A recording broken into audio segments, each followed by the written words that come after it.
ನಿಮಗೆ ಇದನ್ನು ಒಂದು ಟ್ರಾನ್ಸ್ಲೇಟ್ ಮಾಡೋ ಸಂದರ್ಭದಲ್ಲಿ ಈ ಕತೆ ಅದರ ಡೆಪ್ತು ನಿಮ್ಗೆ ಈ ಥರದೊಂದು ಆಲೋಚನೆ ಇತ್ತಾ ಈ ಥರದೊಂದು ಪ್ರಶಸ್ತಿ ಬಂದಿದ್ದು obviously very happy about it. ಆದರೆ ಆ ಥರ ಅಂತ ಹೇಳ್ಕೊಂಡು ಯೋಚನೆ ಮಾಡ್ಕೊಂಡು ಇದು ಇಲ್ಲಿಗೆ ಮುಟ್ಟಬೇಕು ಅಂತ ಹೇಳೋದನ್ನು ಯೋಚನೆ ಮಾಡಿಕೊಂಡು ಅನುವಾದ ಮಾಡಿದ್ದಂತೂ ಅಲ್ವೇ ಇಲ್ಲ. ನಿಮ್ಮ ಮತ್ತು ಭಾನು ಅವರ ಒಂದು ಸಹಯೋಗ ಹೇಗಿತ್ತು?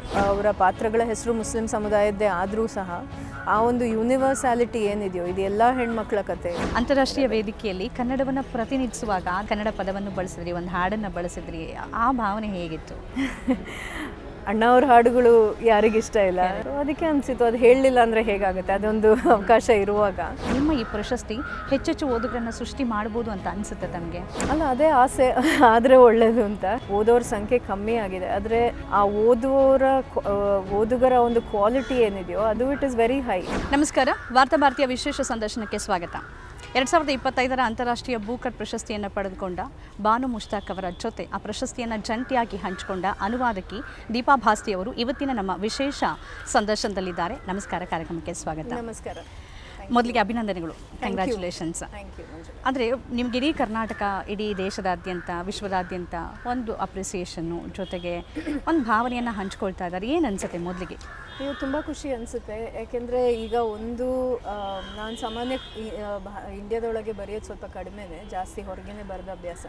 ಈಗ ಯಾವುದೋ ಬೇರೆ ದೇಶಗಳಿಂದ ಅಂತಾರಾಷ್ಟ್ರೀಯ ಮಟ್ಟದಲ್ಲಿ ಪ್ರಶಸ್ತಿಗಳು ಬರೋದು ಒಂದು ರೀತಿಯ ಒಂದು ಹೆಮ್ಮೆ, ಒಂದು ಪ್ರೀತಿ ತೋರಿಸೋದು. ಆದರೆ ನಮ್ಮದೇ ಜನ, ನಮ್ಮ ಭಾಷೆಯವರು, ನಮ್ಮ ರಾಜ್ಯದವರು ಅದನ್ನ ಗುರುತಿಸುವಾಗ ತುಂಬ it's a very emotional thing. ಹೌದು, ಭಾನುವ್ರ ಮಾತುಗಳನ್ನು ನಾವು ಕೇಳಿಸ್ಕೊಂಡಿದ್ದೀವಿ, ಅವರ ಅನುಭವವನ್ನು. ನಿಮಗೆ ಇದನ್ನು ಒಂದು ಟ್ರಾನ್ಸ್ಲೇಟ್ ಮಾಡೋ ಸಂದರ್ಭದಲ್ಲಿ ಈ ಕತೆ ಅದರ ಡೆಪ್ತು ನಿಮ್ಗೆ ಈ ಥರದೊಂದು ಆಲೋಚನೆ ಇತ್ತಾ ಈ ಥರದೊಂದು ಪ್ರಶಸ್ತಿ? ಇಲ್ಲ, ಖಂಡಿತವಿಲ್ಲ. ಅದು ಮತ್ತು ಈಗ ನಾವು ಅಟ್ಲೀಸ್ಟ್ ನಾನಾಗಲಿ ವೈಯಕ್ತಿಕವಾಗಿ ಹೇಳಬೇಕಾದ್ರೆ ನಾನು ಈ ಪ್ರಶಸ್ತಿ ಬರಬೇಕು ಅಥವಾ ಈ ಒಂದು ಗುರುತು ಈ ಮಟ್ಟಕ್ಕೆ ಹೋಗಬೇಕು ಅಂತ ಹೇಳ್ಕೊಂಡು ಯಾರೂ ಒಂದು ಕಲೆನ ಸೃಷ್ಟಿ ಮಾಡೋದಿಲ್ಲ. ಅಟ್ಲೀಸ್ಟ್ ನಾನಂತೂ ಮಾಡೋದಿಲ್ಲ. ಬಂದಿದ್ದು obviously very happy about it. ಆದರೆ ಆ ಥರ ಅಂತ ಹೇಳ್ಕೊಂಡು ಯೋಚನೆ ಮಾಡ್ಕೊಂಡು ಇದು ಇಲ್ಲಿಗೆ ಮುಟ್ಟಬೇಕು ಅಂತ ಹೇಳೋದನ್ನು ಯೋಚನೆ ಮಾಡಿಕೊಂಡು ಅನುವಾದ ಮಾಡಿದ್ದಂತೂ ಅಲ್ವೇ ಇಲ್ಲ. ನಿಮಗೆ ಮೊದಲು ಅವ್ರು ಅಪ್ರೋಚ್ ಮಾಡಿದಾಗ, ಟ್ರಾನ್ಸ್ಲೇಟ್ ಆಗಬೇಕು ಅಂದಾಗ ನೀವೇನು ಆಯ್ಕೆ ಮಾಡ್ಕೊಂಡ್ರಿ? ಕಥೆನ ಅಥವಾ ಒಂದು ಮಹಿಳಾ ಬರಹಗಾರ್ತಿ ಅನ್ನೋದನ್ನು, ಅಥವಾ ನನ್ನ ಜಾಬ್ ಇದು, ನಾನು ಟ್ರಾನ್ಸ್ಲೇಟ್ ಮಾಡಬೇಕು, ಏನನ್ನು ನೀವು ಮುಖ್ಯವಾಗಿ ಆಲೋಚನೆ ಮಾಡಿದ್ರಿ ಆ ಟೈಮಲ್ಲಿ? ನಾನು ಫುಲ್ ಟೈಮ್ ಟ್ರಾನ್ಸ್ಲೇಟರ್ ಅಲ್ಲ. ನಂದು ಅದೊಂದು ತೀರಾ ಸಣ್ಣ ಭಾಗ ಅಷ್ಟೇ ನನ್ನ ಕರಿಯರ್, ನನ್ನ ವರ್ಕ್ ಲೈಫಿದು. ಅವರದ್ದು ಕಥೆಗಳನ್ನ ಒಂದೋ ಎರಡೋ ಓದಿದ್ದೆ, ಒಂದು ಅನುವಾದಕರ ದೃಷ್ಟಿಲಿ ಅಂತ ಹೇಳಿ ಓದಿರಲಿಲ್ಲ. ಮತ್ತು ಅವ್ರು ಕಳಿಸ್ಕೊಟ್ಟಾಗ ತುಂಬ ಖುಷಿ ಆಯಿತು. ಯಾಕೆಂದರೆ ಅದು ಈಗ ಒಂದು ಮುಸ್ಲಿಂ ಸಮುದಾಯದ ಒಂದು ಕಥೆಗಳು, ಅವರ ಪಾತ್ರಗಳ ಹೆಸರು ಮುಸ್ಲಿಂ ಸಮುದಾಯದ್ದೇ ಆದರೂ ಸಹ ಆ ಒಂದು ಯೂನಿವರ್ಸಾಲಿಟಿ ಏನಿದೆಯೋ ಇದು ಎಲ್ಲ ಹೆಣ್ಮಕ್ಳ ಕತೆ. ಇದು ಎಷ್ಟೋ ಯಾವುದೇ ಈಗ irrespective of religion, class, cost ಎಲ್ಲನೂ ಈ ಕತೆಗಳನ್ನ ಬಹುಶಃ ನಾವೆಲ್ಲರೂ ಮಹಿಳೆಯರು ಕೇಳಿರ್ತೇವೆ. ನಮ್ಮದೇ ಮನೆಯೊಳಗಿರುತ್ತೆ ಅಥವಾ ಬೇರೆಯವರ ಇದರಲ್ಲಿ ಕೇಳಿರ್ತೇವೆ. ಆ ಒಂದು ಯೂನಿವರ್ಸಾಲಿಟಿ ಏನಿದೆಯೋ ಅದು ನನಗೆ ತುಂಬ ಅಟ್ರಾಕ್ಟ್ ಅಂತ ಆಯಿತು. ಯಾಕೆಂದರೆ ತೀರಾ ಒಂದು ಕಮ್ಯುನಿಟಿಗೆ ಮಾತ್ರ ಒಂದು ಸೀಮಿತವಾದ ಕಥೆಗಳಾದರೆ ನನಗೆ ಪರ್ಸ್ನಲಿ ಇಂಟ್ರೆಸ್ಟ್ ಇಲ್ಲ. ಅದು ಖಂಡಿತವಾಗಿಯೂ ಮುಖ್ಯ ಕಥೆಗಳೇ. ಆದರೆ ಈ ಯೂನಿವರ್ಸಾಲಿಟಿ ಏನಿದೆಯೋ ಅದು ನನಗೆ ತುಂಬ ಇಷ್ಟ ಆಯಿತು ಇವ್ರ ಕಥೆಗಳಲ್ಲಿ. ಓಕೆ, ನೀವು ಟ್ರಾನ್ಸ್ಲೇಟ್ ಮಾಡೋ ಸಂದರ್ಭದಲ್ಲಿ ಒಂದು ಚಾಲೆಂಜಸ್ ಇರುತ್ತೆ. ಅಂದರೆ ಬಾನು ಮುಷ್ತಾಕ್ ಅವರ ಕಥೆಗಳ ವೈಶಿಷ್ಟ್ಯ ಅಥವಾ ಸೂಕ್ಷ್ಮತೆ, ಅದನ್ನು ಇಂಗ್ಲೀಷ್ಗೆ ತರಬೇಕು ಅಂತಂದರೆ ಅದೊಂದು ಸವಾಲಾಗಿರುತ್ತೆ. ನಿಮ್ಗೆ ನೆನಪಿರೋ ಹಾಗೆ ನೀವು ಎದುರಿಸಿದ ದೊಡ್ಡ ಸವಾಲೇನು ಆ ಕಥೆಗಳನ್ನು ಟ್ರಾನ್ಸ್ಲೇಟ್ ಮಾಡೋ ಹೊತ್ತು? ಕಲ್ಚರಲ್. ಯಾಕೆಂದರೆ ನನಗೆ ಭಾಷೆದಷ್ಟು ಕಷ್ಟ ಆಗಲಿಲ್ಲ. ಯಾಕೆಂದ್ರೆ ನಂಗೆ ಭಾಷೆಗೆ ನಾನು ಅದೇ ಹೇಳಿದಾಗೆ ನಾವೆಲ್ಲರೂ ಮಲ್ಟಿಲಿಂಗ್ವಲ್, ತುಂಬ ಬಹುಭಾಷತ್ವ ನಮ್ಮಲ್ಲಿ ಅಟ್ಲೀಸ್ಟ್ ಕರ್ನಾಟಕದಲ್ಲಿ ಇದರಲ್ಲಿ ತುಂಬ ಇರುತ್ತೆ. ಈಗ ನಾವು ಒಂದು ಇಂಟರ್ಯಾಕ್ಟ್ ಮಾಡೋದು ಎಷ್ಟೊಂದು ಭಾಷೆಗಳಲ್ಲಿ ಇಂಟ್ರ್ಯಾಕ್ಟ್ ಮಾಡ್ತೀವಿ. ಸ್ವಲ್ಪ ಮಟ್ಟಿಗೆ ಫ್ಲೂಯೆನ್ಸಿ ಇಲ್ಲ ಅಂತ ಹೇಳಿದರು. ನನಗೆ ಖುಷಿಯಾಗಿದ್ದು ಈಗ ನಂಗೆ ಕಷ್ಟ ಅಂತ ಹೇಳಿ ಆಗಿದ್ದು, ಅವರ ಸಮುದಾಯ ಬೇರೆ, ನನ್ನ ಸಮುದಾಯ ಬೇರೆ, ನಾನು ಹುಟ್ಟಿ ಬೆಳೆದಿದ್ದು ಪರಿಸರನೇ ಬೇರೆ. ಆ ಒಂದು ಕಲ್ಚರಲ್ ಕಾಂಟೆಕ್ಸ್ಟ್ ಏನಿದೆಯೋ ಅದನ್ನು ಒಂದು ಸ್ವಲ್ಪ ಅದರ ಒಳಗಡೆ to get under the skin ಅಂತ ಏನು ಹೇಳ್ತೀವೋ ಅದು ಒಂದು ಸ್ವಲ್ಪ ಕಷ್ಟ ಆಗಿತ್ತು. ಆ ಸಮತೋಲನ ಸಾಧಿಸೋದು, ಬ್ಯಾಲೆನ್ಸ್ ಮಾಡೋದು ಎಷ್ಟು ಮುಖ್ಯ ಅನುವಾದದಲ್ಲಿ? ತುಂಬ ಮುಖ್ಯ. ಇಲ್ಲ ಅಂತ ಹೇಳಿದರೆ ಈಗ ವರ್ಡ್ ಟು ವರ್ಡ್ ಈಗ ಒಂದು ಅನುವಾದ ಮಾಡ್ಬೋದು, ದೊಡ್ಡ ವಿಷಯ ಅಲ್ಲ ಅದು. ಆ್ಯಕ್ಚುಲಿ ತುಂಬ ಸುಲಭದ ಕೆಲಸ ವರ್ಡ್ ಟು ವರ್ಡ್ ಅನುವಾದ ಮಾಡೋದು. ಆದರೆ ಇಡೀ ಒಂದು ಭಾಷೆಯ ಒಂದು ಲಯನ, ಅದರ ಜೀವನೇ ಒಂಥರ ಕಿತ್ತು ಬಿಸಾಕಿದ ಹಾಗೆ ವರ್ಡ್ ಟು ವರ್ಡ್ ಟ್ರಾನ್ಸ್ಲೇಷನ್ ಮಾಡೋದು. ಅದರ ಜೊತೆಗೆ ಈಗ ನಾವು ತೀರಾ ಬರೀ ಕನ್ನಡ ಪದಗಳನ್ನೇ ಹಾಕಿ ಅನುವಾದ ಮಾಡ್ತೇವೆ ಅಂದರೆ ಅದರ ಅನುವಾದ ಅಂತ ಹೇಳೋದೇ ಏನಿರೋದಿಲ್ಲ. ಆ ಒಂದು ಬ್ಯಾಲೆನ್ಸ್ ಏನಿದೆಯೋ ಅದು ಕಷ್ಟನೇ ಅದು. ಯಾಕೆಂದರೆ ಬಹುಶಃ ನನಗೆ ಇನ್ನೂ ಜಾಸ್ತಿ ಕಷ್ಟ ಆಗಿದ್ದು ಏನಕ್ಕೆ ಅಂದರೆ ಈ ರೀತಿಯ ಒಂದು ಅನುವಾದ, ಈಗ ಬುಕರ್ ಜಡ್ಜಸ್ಸು ಹೇಳಿದರು it is a radical translation ಅಂತ. ಇಲ್ಲಿ ಈ ಥರ ಅದನ್ನು ನನಗೆ ಉದಾಹರಣೆಗಳು ತುಂಬ ಕಡಿಮೆ ಇದ್ದು ಈ ಥರದ ಅನುವಾದಗಳು. ಹಾಗೆ ಅದು ಪದೇ ಪದೇ ಇದು ಮಾಡೋದು ಸರಿನಾ, ಸೆಕೆಂಡ್ ಗೆಸ್ ಮಾಡೋದು, ಡೌಟ್ಸ್ ಬರೋದು, ಅದೆಲ್ಲ ಇತ್ತು ಸ್ವಲ್ಪ ಟೈಮ್. ಆಮೇಲೆ ಅದೊಂಥರ ಓಕೆ ಇದು ನಾ ಮಾಡ್ತಾ ಇದ್ದೀನಿ ಬಂದರೆ ಆಯಿತು ಅಂತ ಇಟ್ ವಾಸ್ ಅ ಗ್ಯಾಂಬಲ್ ಥರ ಮಾಡಿ ಆ ಥರ. ನೀವು ವರ್ಡ್ ಟು ವರ್ಡ್ ಮಾಡಿಲ್ಲ, ಭಾವಾನುವಾದ ಮಾಡಿದ್ದೀರಿ ನೀವು ಹೇಳೋ ಪ್ರಕಾರವಾಗಿ. ಹೀಗೆ ಮಾಡೋ ಟೈಮಲ್ಲಿ ಕಥೆಯಲ್ಲಿನ ಒಂದು ಸಣ್ಣ ಪುಟ್ಟ ಬದಲಾವಣೆಗಳಾಗ್ಬೋದು ಪದಗಳಲ್ಲಿ ಅಥವಾ ಭಾವನೆಯಲ್ಲಿ. ಅದು ಮೂಲ ಕೃತಿಕಾರರಿಗೆ ಒಪ್ಪಿತ ಆಗ್ಬೋದು, ಕೆಲವು ಸಂದರ್ಭ ಆಗೋದಿಲ್ಲ. ಈ ಸಂದರ್ಭದಲ್ಲಿ ನಿಮ್ಮ ಮತ್ತು ಭಾನು ಅವರ ಒಂದು ಸಹಯೋಗ ಹೇಗಿತ್ತು? ನಾನು ಬದಲಾವಣೆ ಮಾಡಲಿಲ್ಲ. ಈಗ ಯಾವುದೇ ರೀತಿಯ ಬದಲಾವಣೆ ಮಾಡೋದು ಅದು ನನಗೆ ಪರ್ಸನಲಿ ಪುನಃ ಈಗ ಬೇರೆಯವ್ರದ್ದು ಬೇರೆ ಎಷ್ಟೋ ಜನ ಆ ಥರ ಮಾಡ್ತಾರೆ. ಈಗ ಮೂಲ ಲೇಖಕರ ಅಡ್ವೈಸ್ ತಗೊಂಡು ಅವ್ರ ಜೊತೆ ಮಾತಾಡ್ಕೊಂಡು ನಾನು ಮಾಡಲಿಲ್ಲ. ಹಾಗೆ ಹೇಗಿದೆಯೋ ಅದೇ ಥರದ ಒಂದು ರೀಡಿಂಗ್ ಎಕ್ಸ್ಪೀರಿಯನ್ಸ್ ಈಗ ಇಂಗ್ಲೀಷ್ ಓದುಗರಿಗೂ ಬರುವ ಹಾಗೆ ಮಾಡಿರೋದು. ಮತ್ತು ಭಾನು ಅವ್ರದ್ದು ಈಗ ನಾವು ತುಂಬ ಇಂಟ್ರ್ಯಾಕ್ಟ್ ಮಾಡ್ತಾ ಇರಲಿಲ್ಲ. ಅಂದರೆ ಅದು ವೆರಿ ಹ್ಯಾಂಡ್ಸ್ ಆಫ್ ಟ್ರಾನ್ಸ್ಲೇಷನ್ ಅಂತ ಇತ್ತು. ನನಗೂ ಅದೇ ವೈಯಕ್ತಿಕವಾಗಿ ಅದೇ ಇಷ್ಟ. ಈಗ ಪ್ರತಿಯೊಂದು ಲೈನ್ ಇದು ಸರಿ ಇಲ್ಲ ಅಂದರೆ ನನಗೆ ಪರ್ಸ್ನಲಿ ಮಾಡೋಕ್ಕಾಗೋದಿಲ್ಲ. ಅಫ್ಕೋರ್ಸ್ ಅವ್ರು ಯಾವತ್ತೂ ಇರ್ತಿದ್ರು. ಈಗ ಏನಾದರೂ ಡೌಟ್ಸ್ ಇದ್ದರೆ ಅಥವಾ ಏನೋ ಒಂದು ಪದದ ಒಂದು ಅರ್ಥ ಬೇಕಾಗಿದ್ದಿದ್ರೆ ಅದು ಖಂಡಿತವಾಗಿಯೂ ಇದ್ದರು. ಸೊ ಅದೊಂದು ಇಟ್ಸ್ ಅ ಮ್ಯೂಚುವಲ್ ಟ್ರಸ್ಟ್ ಅಂತ ಏನಿತ್ತು. ಅವ್ರಿಗೆ ನಂಬಿಕೆ ಇತ್ತು, ನನಗೂ ಅದರ ಒಂದು ನಂಬಿಕೆ ಉಳಿಸ್ಕೊಂಡು ತನಕ ನಿಲ್ಲಿಸಿದೆ. ಡನ್. ಓಕೆ, ಈಗ ಒಂದು ಕನ್ನಡ ಸಾಹಿತ್ಯದಲ್ಲಿ ಅನುವಾದಕರ ಪಾತ್ರ ಬಹಳ ಮುಖ್ಯ.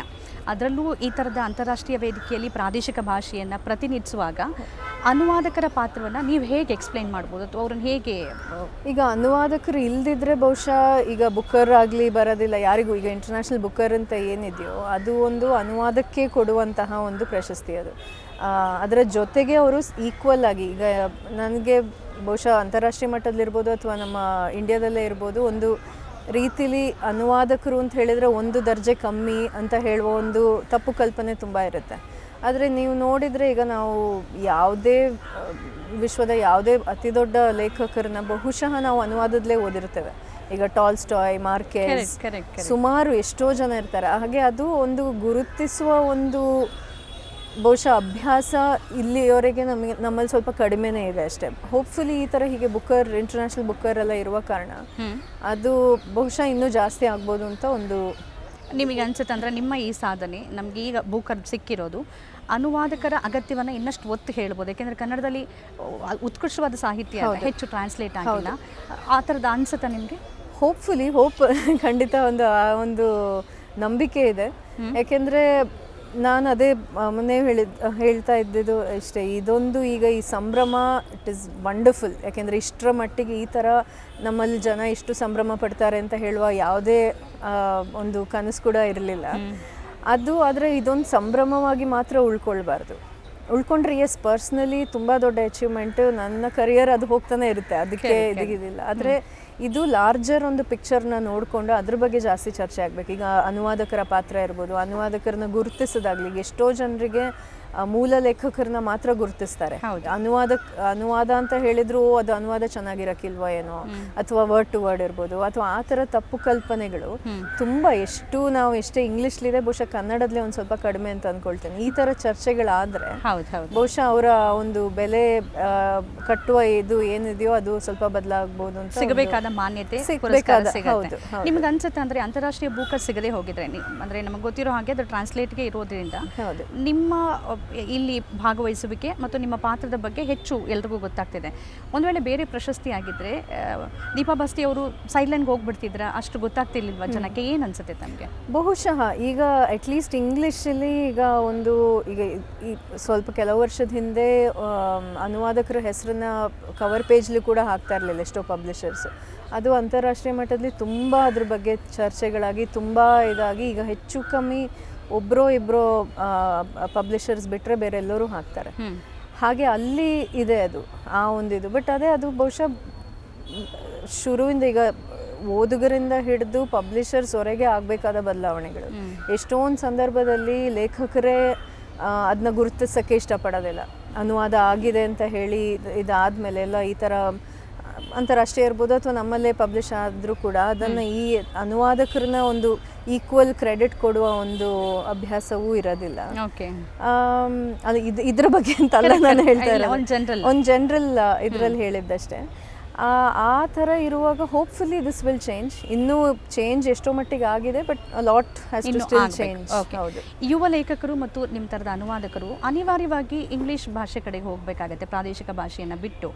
ಇದ್ರ ಬಗ್ಗೆ ಏನು ಬದಲಾವಣೆ ಮಾಡ್ಬೋದು, ಪ್ರಕಾಶನದಲ್ಲಿರ್ಬೋದು, ಪ್ರಕಾಶಕರ ಮಟ್ಟದಲ್ಲಿ ಏನು ಪ್ರಯೋಗ ಮಾಡ್ಬೋದು ಅಂತ ನಿಮ್ಗೆ ಅನಿಸುತ್ತೆ? ಈಗ ಇಂಗ್ಲೀಷ್ ನಮಗೆ ಕೇಳೋಕ್ಕೆ ಒಂಥರ ಯುಥೋಪಿಯನ್ ಐಡಿಯಾ ಅಂತ ಹೇಳೋಕ್ಕೆ ಚೆನ್ನಾಗಿರುತ್ತೆ. ಇಂಗ್ಲೀಷ್ ಬಳಸೋದೇ ಬೇಡ ನಾವು, ಇಂಗ್ಲೀಷ್ ಏನು ಇಲ್ಲದೆ ಬದುಕ್ಬೋದು, ಖಂಡಿತ ಬದುಕ್ಬೋದು, ಇಂಗ್ಲೀಷ್ ಏನು ಅಷ್ಟೇನು ಅನಿವಾರ್ಯ ಅಲ್ಲ. ಆದರೆ ಒಂದು ವರ್ಕ್ ಸಿನಾರಿಯೋದಲ್ಲಿರುವಾಗ ನಾವು ಇಂಗ್ಲೀಷ್ ಭಾಷೆ ಇಲ್ಲದೇ ಇದ್ದರೆ ನಮ್ಮ ಒಂದು ಚಾನ್ಸಸ್ ಏನಿದೆಯೋ ಅದು ಸ್ವಲ್ಪ ಕಮ್ಮಿ ಆಗುತ್ತೆ. ಏನು ಪರ್ಫೆಕ್ಟಾಗಿ ಬ್ರಿಟಿಷರು ಮಾತಾಡೋ ಇಂಗ್ಲೀಷ್ ಅಂತ ಖಂಡಿತ ಅಲ್ಲ. ಇಂಗ್ಲೀಷಿನ ಅರಿವು ಒಂದು ಸ್ವಲ್ಪ ಇದ್ದರೆ ಅದು ಖಂಡಿತ ಮುಖ್ಯ. ಆದರೆ ಬಹುಶಃ ಎರಡು, ಈಗ ಬೈಲಿಂಗ್ವಲ್, ನಾವು ಮೂಲತಃ ಎಲ್ಲರೂ ಬೈಲಿಂಗ್ವಲ್ಲೇ. ಮನೇಲೊಂದು ಯಾವುದೋ ಒಂದು ಬೇರೆ ಭಾಷೆ ಮಾತಾಡ್ತೀವಿ, ಹೊರಗಡೆ ಒಂದು ಬೇರೆ ಭಾಷೆ ಮಾತಾಡ್ತೀವಿ. ಆ ಬೈಲಿಂಗ್ವಾಲಿಟಿನ ಮುಂದುವರ್ಸ್ಕೊಂಡು ಹೋಗೋದು ಮುಖ್ಯ ಅಂತ. ಇಟ್ ಟೇಕ್ಸ್ ಸ್ವಲ್ಪ ಕೆಲಸ ಮಾಡಬೇಕು ಅದಕ್ಕೆ.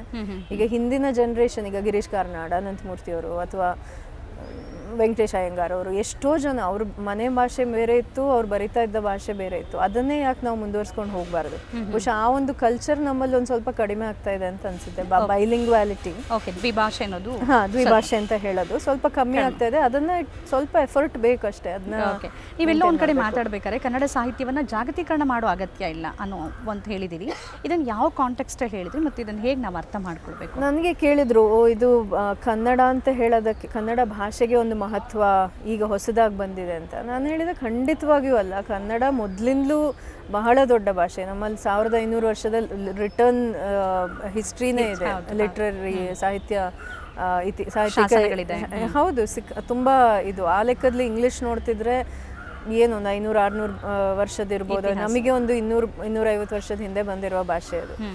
ಅದಕ್ಕೆ ನನಗೆ ಖಂಡಿತವಾಗಿ ನನ್ನ ಭಾಷೆ ಮುಖ್ಯ. ಈಗ ಇಂಗ್ಲೀಷ್ಲಿ ನಾನು ಕೆಲಸ ಮಾಡೋದಾದರೂ ನನಗೆ ಕನ್ನಡ ಫಸ್ಟ್ ಮುಖ್ಯ ಇರೋದು. ಆ ಒಂದು ಸಂದರ್ಭದಲ್ಲಿ ಹೇಳಿದ್ದಷ್ಟೇ.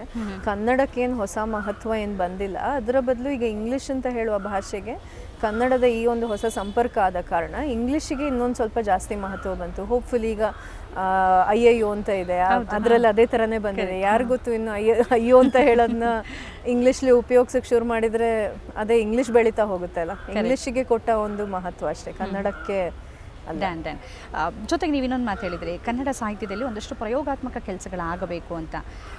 ಯಾವ ಥರದ ಪ್ರಯೋಗಾತ್ಮಕತೆ ಆಗಬೇಕು? ಮತ್ತು ಇತ್ತೀಚೆಗೆ ಇದು ಸ್ವಲ್ಪ ಪೊಲಿಟಿಕ್ಸ್ ಅಂತ ನಾನು ಕೇಳ್ತಾ ಇಲ್ಲ, ಕಲೆ ಮತ್ತು ಸಾಹಿತ್ಯ ರಾಜಕೀಯದಿಂದ ದೂರ ಇರಬೇಕು ಅಂತ ನಾವೆಲ್ಲ ಬಯಸ್ತೀವಿ, ಬಟ್ ಅದಾಗ್ತಿಲ್ಲ, ಅದ್ರ ಜೊತೆಗೆ ಮಿಕ್ಸಪ್ ಆಗ್ತಿದೆ. ಇದ್ರ ಬಗ್ಗೆನೂ ತಮ್ಮ ಅಭಿಪ್ರಾಯ ಏನು? ನಾನು ಖಂಡಿತವಾಗಿಯೂ ನಂಬೋದಿಲ್ಲ ಕಲೆ ಸಾಹಿತ್ಯ ಈ ಥರ ಸ್ವಲ್ಪ ಈ ರಾಜಕೀಯದಿಂದ ಹೊರಗೆ ಇರಬೇಕು ಅಂತ ಹೇಳೋದನ್ನ ಖಂಡಿತ ಮಾಡೋದಿಲ್ಲ. ಈಗ ನಾವು ಅದನ್ನು ಗೊತ್ತಿದ್ದು ಮಾಡ್ತೇವೋ ಅಥವಾ ಗೊತ್ತಿಲ್ಲದೆ ಮಾಡ್ತೇವೋ, every single art is political. ಅದು ನಮ್ಮದೇ ಆಯ್ಕೆಗಳಿಂದ ಇರ್ಬೋದು. ಅದು ಯಾವ ಈಗ ಎಡಪಂಥೀಯ ಬಲಪಂಥೀಯ ಅಂತ ಖಂಡಿತ ಅಲ್ಲ. ಬಟ್ ನಾವು ಪ್ರತಿಯೊಂದು ಒಂದು ಕಲೆನ ಒಂದು ಸೃಷ್ಟಿ ಮಾಡುವಾಗ ಅದರ ಹಿಂದೆ ಅದು ಯಾವುದೋ ನಮ್ಮದೇ ಒಂದು ಸ್ವಂತ ಪಾಲಿಟಿಕ್ಸ್ ಬಂದೇ ಬರುತ್ತೆ. ಅದರಲ್ಲಿ ಬಂದಿಲ್ಲ ಅಂತ ಹೇಳಿದರೆ ಅದೊಂದು, ಈಗ ಒಂದು ಪೇಂಟಿಂಗ್ ಮಾಡಿದರೆ ಅದೊಂದು ಪ್ರಿಟಿ ಪಿಕ್ಚರ್ ಆಗಿ ಹೋಗುತ್ತೆ ಅಷ್ಟೇ. ಅದರಲ್ಲಿ ಏನೂ ಒಂದು ಅರ್ಥ ಅಂತ ಹೇಳೋದು ಇರೋದಿಲ್ಲ. ಅರ್ಥ ಇರಬೇಕಾದ್ರೆ ಪಾಲಿಟಿಕ್ಸ್ ಇದ್ದೇ ಇರುತ್ತೆ. ಹಾಗೆ ಅದನ್ನು ದೂರ ಇಡಬೇಕು ಅಂತ ಹೇಳೋದ್ರಲ್ಲಿ ನನಗೆ ವಿಶೇಷವಾದ ನಂಬಿಕೆ ಖಂಡಿತ ಇಲ್ಲ.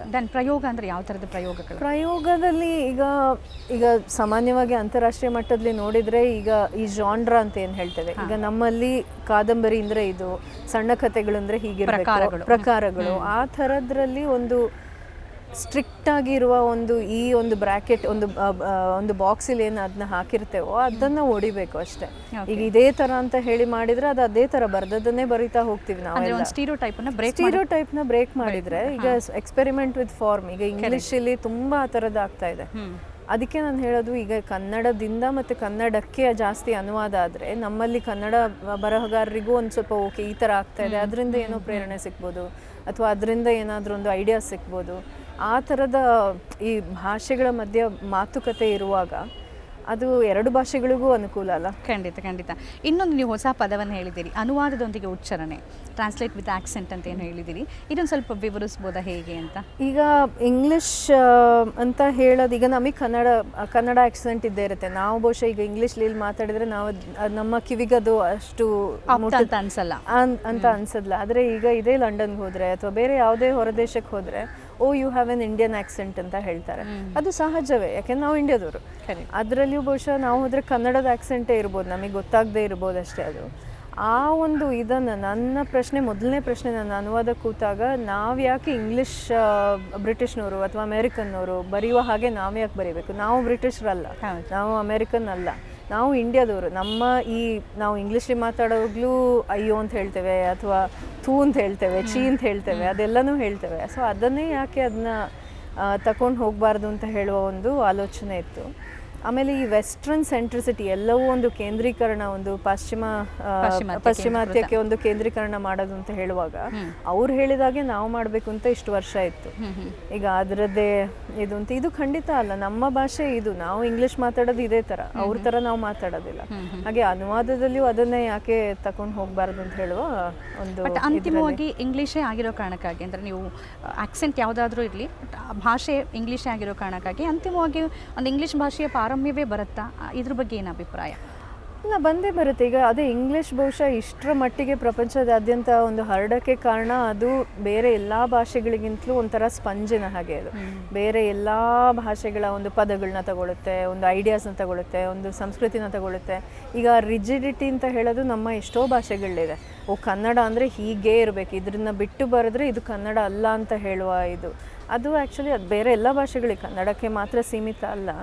ಆ ಥರ ಮಾಡಿದರೆ ಭಾಷೆ ಬೆಳೆಯೋದು ಹೇಗೆ? ಭಾಷೆ ಇರೋದು ಒಂದು ಜೀವಂತ ಒಂದು ವಸ್ತು, ಅದು ಬೆಳೀತೆ, ಒಂದು ಸ್ವಲ್ಪ ಕಡಿಮೆ ಅದರ ಇಂಪಾರ್ಟೆನ್ಸ್. ಹೌದು, ಆ ಒಂದು ಗಿವ್ ಅಂಡ್ ಟೇಕ್ ಇದ್ರೆ ಅಲ್ವಾ. ಹಾಗೆ ಇಂಗ್ಲೀಷ್ ಅಷ್ಟು ಇರುವಾಗ ನಮ್ಮ ಕನ್ನಡನೂ ಹಾಗಾದ್ರೆ, ಈಗ ಪ್ಯೂರ್ ಕನ್ನಡ ಅಂತ ಹೇಳ್ಕೊಂಡು ಯಾರೂ ಮಾತಾಡಲ್ಲ. There is no pure Kannada. ಅಲ್ಲ, ಎಲ್ಲನೂ ಬೇರೆ. ಅಂದರೆ ಎವ್ರಿ 40 ಕಿಲೋಮೀಟರ್ 20 ಕಿಲೋಮೀಟರ್ಗೆ ಭಾಷೆ ಆಕ್ಸೆಂಟೇ ಚೇಂಜ್ ಆಗುತ್ತೆ.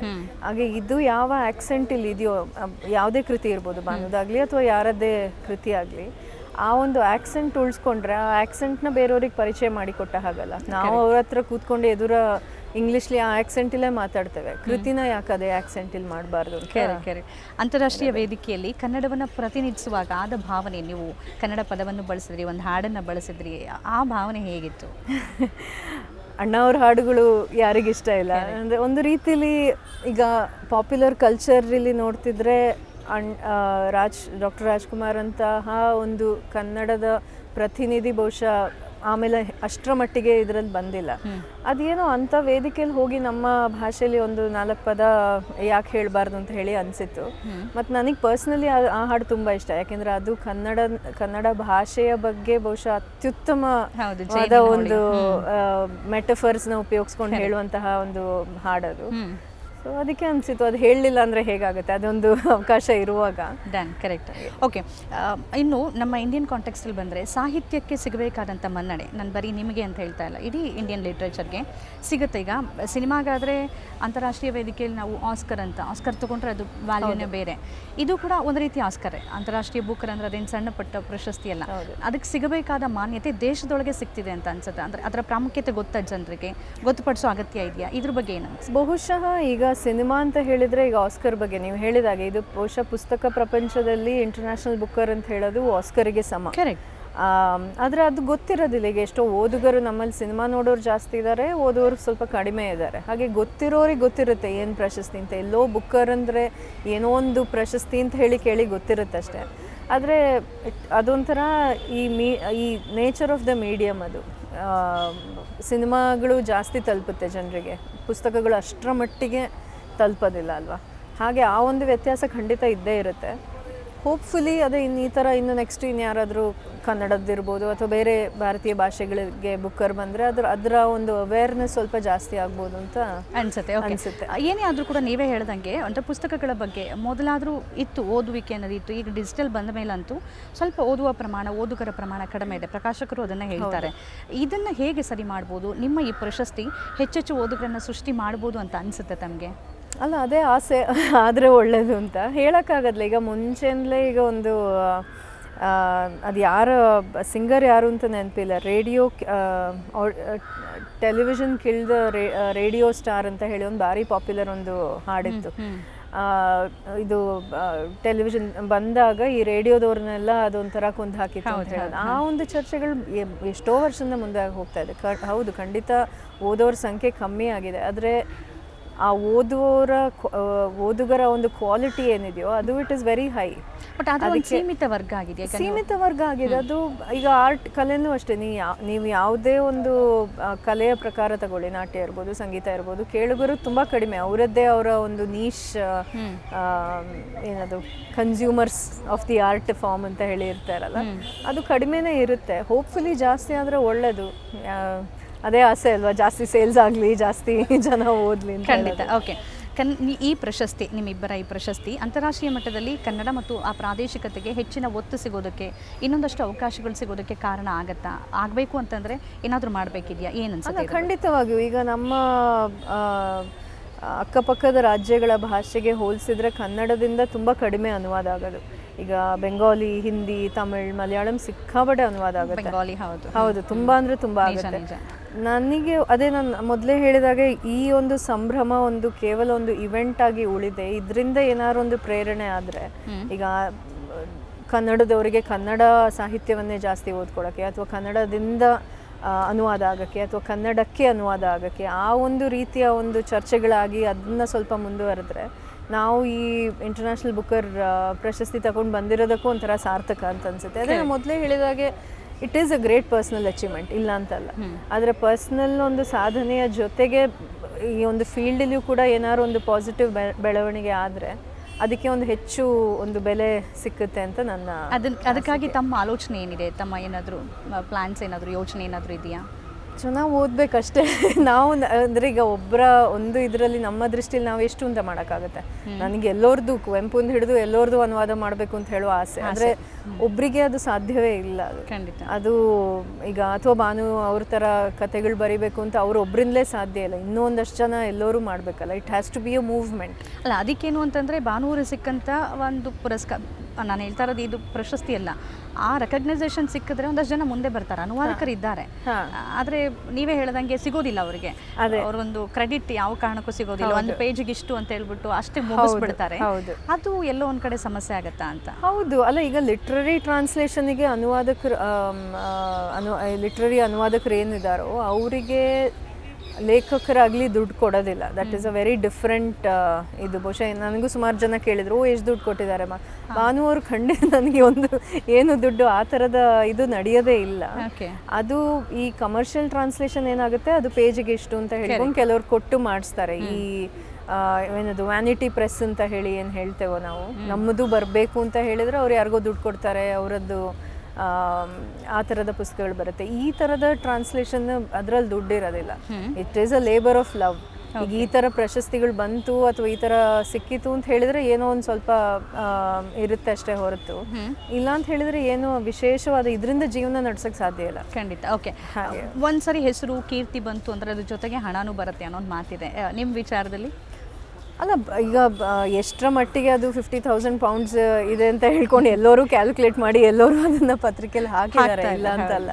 ಅಲ್ಲ, ಅಫ್ಕೋರ್ಸ್ ಅದು ನನಗನ್ಸೋದು ಈಗ ದುಡ್ಡು ಅಫ್ಕೋರ್ಸ್ ಮುಖ್ಯ. ಈಗ ನಾವು ಸುಮ್ಮನೆ ನಾನು ಒಂದು ಮೂಲಲ್ಲಿ ಕೂತ್ಕೊಂಡು ಸಾಹಿತ್ಯ ಬರೀತೇನೆ ಅಂತ ಹೇಳಿದರೆ ಅದು ತುಂಬ ಒಂದು ಇದು, ಎಲ್ಲರಿಗೂ ಬಿಲ್ಸ್ ಇರುತ್ತೆ ಕಟ್ಟಕ್ಕೆ, ಎಲ್ಲರಿಗೂ ಕಮಿಟ್ಮೆಂಟ್ಸ್ ಇರುತ್ತೆ, ಒಂದು ಸಂಪಾದನೆ ಬೇಕೇ ಬೇಕು ಎಲ್ಲರಿಗೆ ಎಂಥದೇ ಆದರೂ. ಸೊ ಇದು ಈ ಥರದ ಪ್ರಶಸ್ತಿಗಳು ಏನು ಒಂದು ಅನುಕೂಲ ಅಂತ ಹೇಳಿದರೆ, ಇಟ್ ಬೈಸ್ ಯು ಟೈಮ್.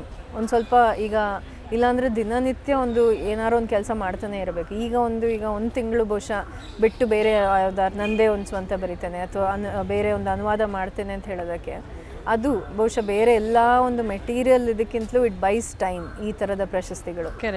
ಹಾಗೆ ಅದು ತುಂಬ ಮುಖ್ಯ ಅಂತ ಅನಿಸುತ್ತೆ. ಈಗ ನಿಮ್ಗೆ ಏನು ಅನ್ಸುತ್ತೆ ಅಂದರೆ, ಇನ್ನೂ ಅನುವಾದದಲ್ಲಿ ಹೆಚ್ಚು ತೊಡಗಿಸ್ಕೋಬೇಕು ಅಂದ್ಕೊಂಡಿದ್ದೀರಾ ಅಥವಾ ನಿಮ್ಮ ಹೆಚ್ಚು ಬರವಣಿಗೆ ಮಾಡಬೇಕು ಅಂತ? ನನಗೆ ಮುಂಚೆಯಲ್ಲೇ ನನಗೆ ಫುಲ್ ಟೈಮ್ ಟ್ರಾನ್ಸ್ಲೇಟರ್ ಆಗುವ ಇಷ್ಟ ಖಂಡಿತ ಇರಲಿಲ್ಲ. ಯಾಕೆಂದ್ರೆ ನಂಗೆ ಒಂದು ಪಾರ್ಟ್ ಅಷ್ಟೇ, ನನಗೆ ನನ್ನದೇ ಸ್ವಂತ ಇದರದ್ದೇ ಜಾಸ್ತಿ ಇರೋದು. ಮುಂಚೆಯೂ ಇದ್ದಿದ್ದು ಅದೇ, ಈಗಲೂ ಮುಂದುವರಿಸುವಾಗಲೂ ಅಷ್ಟೇ ಇರೋದು. ಅನುವಾದ ಮಾಡೋದೇ ಇಲ್ಲ ಅಂತ ಖಂಡಿತ ಹೇಳೋದಿಲ್ಲ. ಇನ್ನೊಂದು ಕಾದಂಬರಿ ಮಾಡೋಕ್ಕೆ ಹೊರಟಿದ್ದೆ, ಇದೆಲ್ಲ ಆಯಿತು, ಎಲ್ಲ ಬ್ಯುಸಿಯಾಗಿ ಇನ್ನು ಸ್ವಲ್ಪ ಸೈಡಿಗೆ ಇಟ್ಟಿದ್ದೇನೆ. ಆದರೆ ನಂದು ಮೇನ್ ಇರೋದು ನನ್ನದೇ ಸ್ವಂತ ಬರವಣಿಗೆ. ಅದರ ಜೊತೆಗೆ ಅದೇ ಒಂದೇ ಮಾಡೋದಕ್ಕೆ ಬೋರ್ ಆಗುತ್ತೆ. ಬೇರೆ ಬೇರೆ ಇದ್ರೆ ಸ್ವಾರಸ್ಯ ಇರುತ್ತೆ. ಹೌದು. ಕೊನೆಯದಾಗಿ ನಿಮ್ಮ ಈ ಪ್ರಶಸ್ತಿ ಕನ್ನಡ ಸಾಹಿತ್ಯದ ಜಗತ್ತಿನ ಮೇಲೆ ಬೀರ್ಬೋದಾದ ಪರಿಣಾಮ, ವಿಶೇಷವಾಗಿ ಮಹಿಳಾ ಲೇಖಕರ ಮೇಲೆ ಅಥವಾ ಮಹಿಳಾ ಅನುವಾದಕರ ಮೇಲೆ ಏನು ಪರಿಣಾಮ ಬೀರ್ಬೋದು, ಏನು ಎಕ್ಸ್ಪೆಕ್ಟ್ ಮಾಡ್ತಾ ಇದ್ದೀರಿ ತಾವು? ಮಹಿಳಾ ಲೇಖಕರನ್ನ ಜಾಸ್ತಿ ಓದಬೇಕು. ಈಗ ನಮ್ಮ ಇದು ಪುನಃ ಇದು ಬರೀ ಕನ್ನಡದ್ದಲ್ಲ, ಇಂಡಿಯಾದ್ದಲ್ಲ ಅಥವಾ ಅಂತಾರಾಷ್ಟ್ರೀಯ ಮಟ್ಟದ ಒಂದು ಸಮಸ್ಯೆ ಇದು. ಯಾಕೆಂದರೆ ವಿಮೆನ್ ರೈಟರ್ಸ್ನ ಮೊದಲೇ ಪಬ್ಲಿಷ್ ಮಾಡೋರು ಕಮ್ಮಿ, ಓದೋರಂತೂ ಇನ್ನೂ ಕಮ್ಮಿ. ಹೋಪ್ಫುಲ್ ಈಗ ಎಲ್ಲ ಕಥೆಗಳು ಮುಖ್ಯವೇ. ಯಾವ ಕಥೆಯು ಮಾನವರು ಹೇಳಿದ್ರು, ಯಾವ ಕಥೆಗಳು ಯಾರು ಮುಖ್ಯರಲ್ಲ.